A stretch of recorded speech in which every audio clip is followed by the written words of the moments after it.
kenapa guys trading tu ataupun financial markets tu adalah satu bidang yang sangat profesional. Okay, ini sebagai contoh, ini dekat dalam NYSE. Okay, korang tahu tak dekat dalam ni, tempat ni, untuk korang nak berada dekat dalam ni, korang kena bayar satu amount yang sangat-sangat tinggi for you to get the seat. Okay, dekat dalam ni dia akan cost ratus-ratus ribu ringgit setahun. Okay, tapi dia tak boleh simply kita pergi macam kita pergi run co-working space, tak. Kita mesti kena ada di-appoint ataupun dilantik oleh sesiapa. Kalau korang minat dengan financial markets ni, pergi kedai buku dan cari buku ni, Market Wizard. Very powerful book. Dia bagi tahu kisah-kisah benar setiap satu trader dia interview, dan antara trader yang ada kat dalam ni juga seorang profesor. Okay, nama dia adalah Bruce Kovner kalau tak silap saya. Beliau adalah pensyarah dalam satu universiti, nama University of Pennsylvania.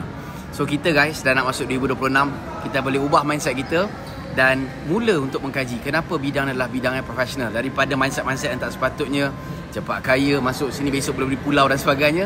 Itu sebenarnya satu fikiran yang boleh merosak dan tidak menghormati industri. Okay guys, korang pernah dengar tak? Selalunya orang akan rasa macam bila mana you seorang trader, tak kira dari saham ke apa ke, oh dia ni akan tengok chart, akan tengok komputer je kan, akan tengok lilin tu naik turun. Okay, ini adalah satu pandangan yang kurang tepat.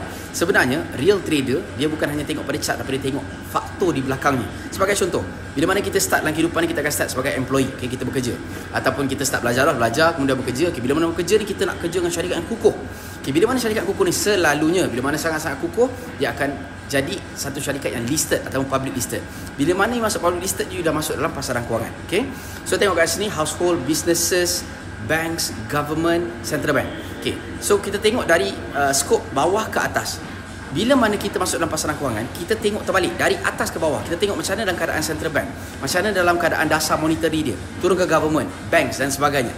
So sebab itulah sebenarnya bidang ni sangat-sangatlah orang kata dihormati ataupun satu bidang yang profesional.